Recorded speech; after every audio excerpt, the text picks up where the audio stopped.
It's the case study of the Serpentine Jarrahdale Shire Local Biodiversity Strategy, but at the same time I'm going to introduce a few individual sub-case studies as we go along.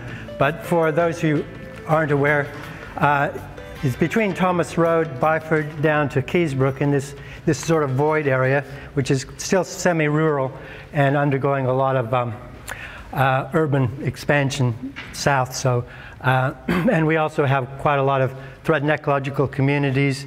Some are critically endangered EPBC Act threatened ecological communities. So we have a lot of values and we have a lot of population pressure in urban expansion. So I'm just going to go through what was mentioned a little bit earlier about our biodiversity planning policy. There's 2 local governments with a biodiversity planning policy. And so first of all, recognize biodiversity conservation as a relevant planning consideration in statutory decision-making processes. So local governments in the past haven't had the recognition of biodiversity. They've recognized landscape protection areas along the scarp, but this is a fairly new thing, and this is similarly reflected in the state government wanting to recognize this as a statutory decision-making, particular value. So the other objectives: contribute towards the biodiversity conservation goals and targets in the Shire's Local Biodiversity Strategy and Local Planning Strategy. The Local Planning Strategy was mentioned a little bit earlier on. We've just now, we've got a Local Biodiversity Strategy that's gone through the full public consultation process, been finalized, and now we've put a submission in just last week to our Local Planning Strategy, which is the umbrella document for local governments. Protect natural areas, maintain the values and ecosystem services of these areas for the long term. Encourage proponents to formally protect natural areas as part of their development proposals. Ensure that natural areas are not negatively impacted by development, and where this is unavoidable, to ensure that the damage is made good by some type of replacement plants or area. And ensure protection, restoration, or management of a natural area or the revegetation of other areas to increase native fauna habitat. So this is the sort of thing that state government requires and we require similarly. So we have other policies, for example, a revegetation policy that has a 10-to-1 ratio of replacement if a particular species or tree has to be removed. Okay, so the biodiversity strategy goals halt the further loss of local natural areas and conserve biodiversity, prevent future local natural area loss, protect and manage a portion of each basic type of vegetation and ecosystem, and protect specific biodiversity features, manage and restore local natural areas, and revegetate new areas for protection. So this is our pre-European native vegetation extent. What would have occurred in the coastal plain is all filled in here, and you'll see later on that only 11% is remaining. So, I mean, we're in a good position in some ways that we know what vegetation complexes pre-existed, so we can restore areas with the similar combinations of vegetation. And so we have a landscape restoration officer, landscape architect restoration officer, and a botanist on board. So only 4,503 hectares, or 11% of the original 40,466 hectares, have been retained, and the Shire has 6,333 hectares of natural areas, and most of those are on private property, 5,986. So that's the challenge for us, particularly with relation to private property. So in addition to our biodiversity strategy, we've also, as part of the Milestone program with the Perth Biodiversity Program, put out a biodiversity incentive strategy for conservation on private property. Now that biodiversity incentive strategy includes conservation zoning, which we've introduced, where large properties, and actually there's quite a few conservation zone properties, there's 3 or 4 that are fairly large areas of remnant vegetation, the lowlands, Kingia, I'll show you those in a minute, And basically we're taking a holistic approach in integrating the management of natural areas, so that we work closely with DEC, and we apply pretty well the same sorts of monitoring and with our 10 by 10 meter plots on private property as we do on our own nature reserves, and link back to the other reserves that are within our shire. So this is what's left. We've got the fragmentation. This is the lowlands area. We got that little... Okay, so the big brown area in the middle, that's lowlands. There's two different properties there, and they're both conservation zone properties. Yeah. So we have one of the few schemes, and the other area down here is Kingia. We have one of the few town planning schemes that provides for a conservation zone property with a reduction in rates. So that's part of our incentive strategy. But as you see, there's lots of fragmentation. Now, earlier it was mentioned regional ecological linkages. You can see those here that link up right through the state forest as well, and they continue on into the other local government areas. So regional ecological linkages are also one of the biodiversity features, so that areas within those are scrutinized in terms of what's proposed for development. So when a development application comes in, whether it's a development application or subdivision application,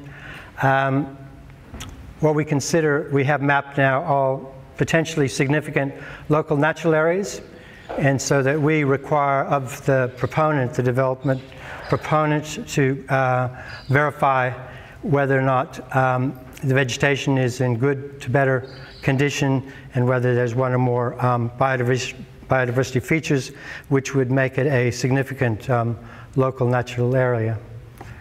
So if it becomes a significant local natural area, then it's really treated the same as our environmentally sensitive areas.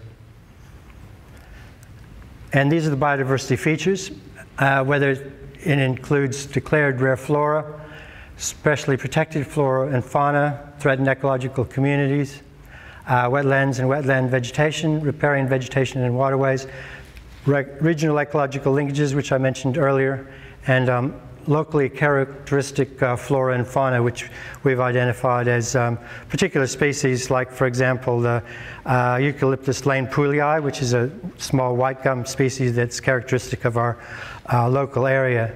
And so that gives it a biodiversity feature which is local.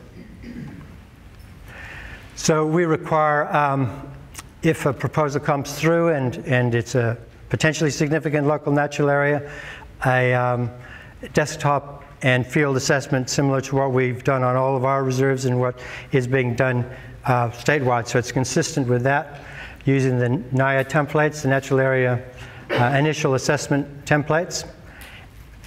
So it includes that type of assessment and the vegetation condition mapping, and possibly up to 3 10 by 10 meter plots to determine what vegetation we do have there.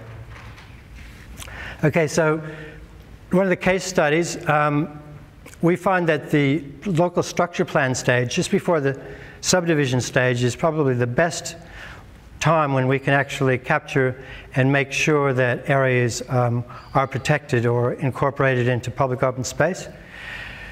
Once it gets to the subdivision stage, it's much more difficult, and we can be challenged, and it can go to the State Administrative Tribunal or be overridden by West Australian Planning Commission. But at the local structure plan stage, that's a critical stage, because it's a stage that we require as a local government agency before the subdivision stage that's not contestable. They can't take us to SAT if we say, no, your local structure plan's not acceptable. It hasn't protected this natural area. So that's critical for us. On Nettleton Road, for example, in the forest field area in the northern section of the subdivisional proposal, they weren't prepared to recognize that area. We had a look at it. About 80% of it was in good condition, and it actually contained remnants which were very close to and potentially threatened ecological communities. So we were able to say no to the local structure plan, and until they came back with an acceptable one, which council eventually accepted it. And it was only for a 4-hectare area, but it's a really important, very picturesque, as well as high biodiversity area. Okay, another example in a potentially significant local natural area. We required a NIA template to be developed by the developers, so they would have had to engage a botanist for a paintball activity development. And the Department of Environment and Conservation rightly considered that the paintball activity would constitute trampling similar to cattle or any type of stock, which would damage the vegetation. And under the regulations, trampling constitutes clearing. So the vegetation was in good to better condition.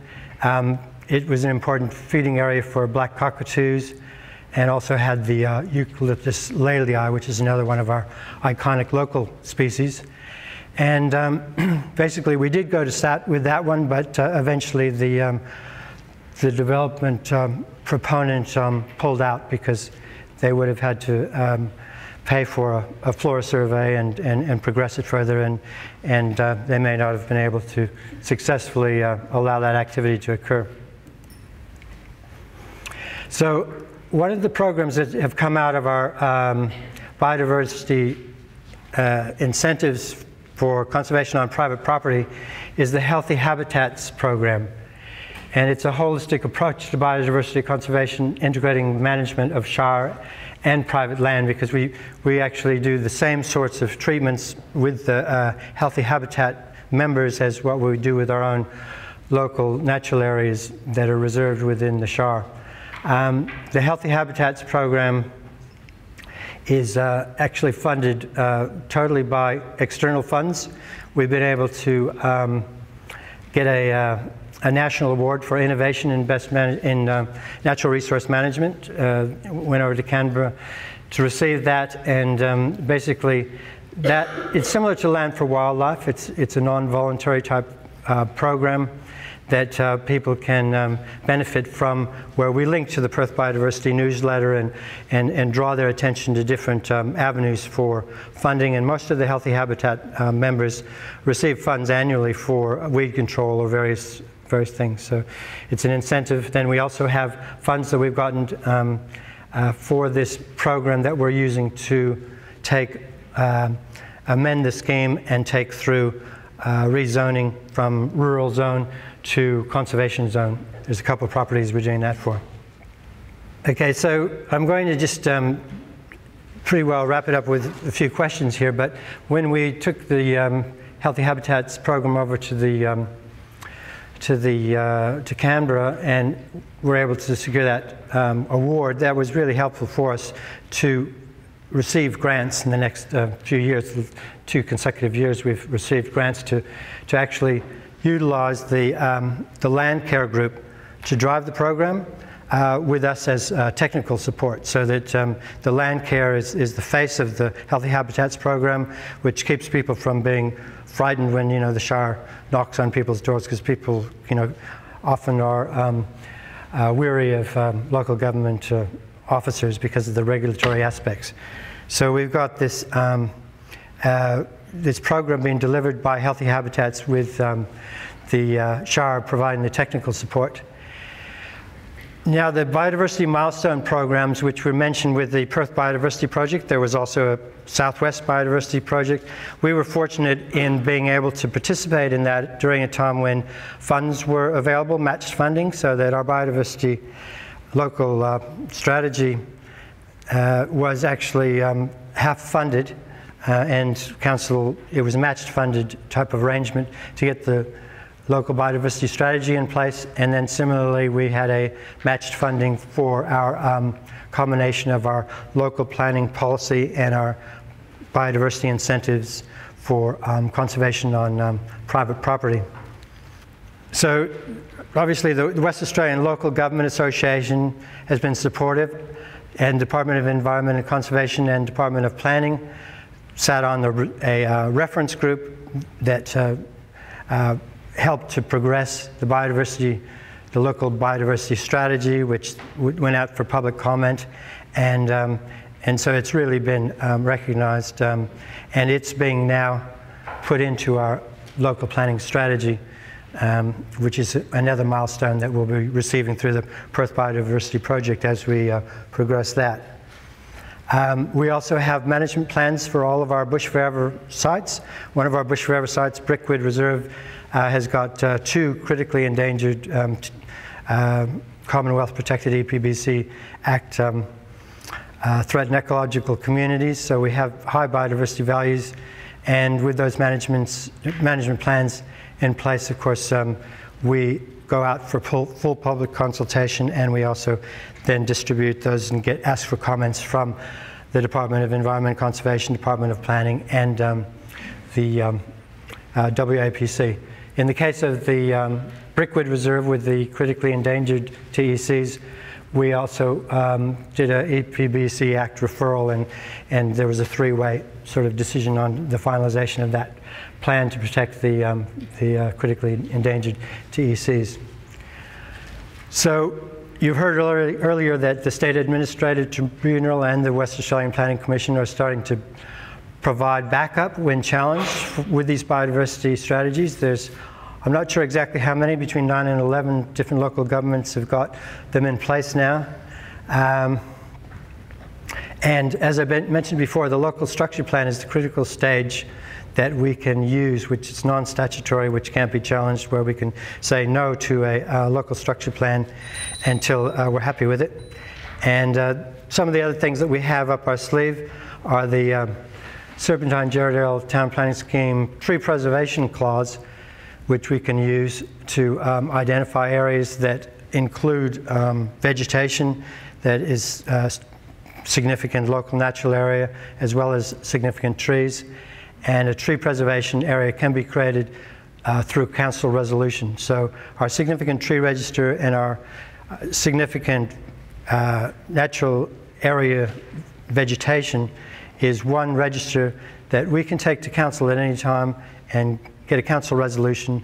It'll be linked to the town planning scheme as being protected, and if any development proposal comes through for removal of that, even though we have this ongoing thing about vegetation protection, it adds another layer, and it would have to go back to council for a council resolution to be able to lift that tree preservation area. So that's another thing that we have up our sleeve that we're still going to be using once we have more significant local natural areas and significant trees identified within our local government area. It's a quick and easy way to provide tree and vegetation protection. Okay, I think that's all I've got really for you. Are there any questions? I was intrigued when you said that an incentive was conservation zoning. I'm just wondering, is that related to this non-statutory language? No, that's actually a statutory mechanism. So we have a town planning scheme that recognises a specific zone called conservation zone, and it allows for then that person who owns that large property, or we've got a few very large remnant areas, and there's about 3 or 4 areas that have got conservation zone, and their rates are reduced by half each year. So that's a statutory mechanism. Yes. 2 questions quickly. When you receive a proposal, are you also giving consideration to corridors, or is it just those pockets of bush? No, it is the regional ecological corridors that I showed. That is one of the biodiversity features. So it's really just one. All you need is good conditioned vegetation, and if it's within a regional ecological corridor, you would say it's significant. Yeah.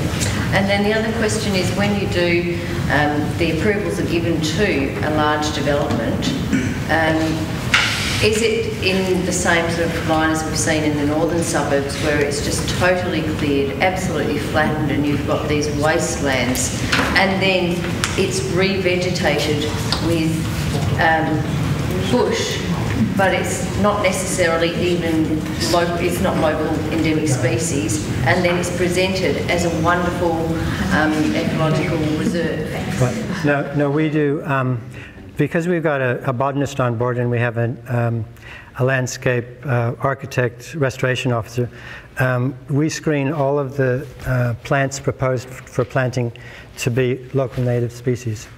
Other than, in some cases, street trees, or there may be exceptions, you know, with a particular European sort of need for shade and a cultural aesthetic kind of a approach in certain areas. So, and that's really screened to be local and not, you know, not very far away at all. And we encourage the collection of seeds and reuse within our native nurseries for the areas as well. A lot of our areas have been cleared already, as you could see. So we're looking at farmlands that where we have remnant vegetation. Quite often we can protect it, and unfortunately it's all within a Pallas Plain area, which has a very shallow clay layer under the, and that's part of the reason why we have these threatened ecological communities, because of the moisture, as also a reason why unfortunately they have to bring in large quantities of sand to elevate the areas to put the houses on, which means the water ends up going somewhere else. And so we have multiple use corridors for conveyance of water, and all of those are rehabilitated with local native species as well. So we're able to quite often get a little bit more than the 10% public open spaces captured within the multiple use corridors for conveyance of water and flooding. Thank you, Chris.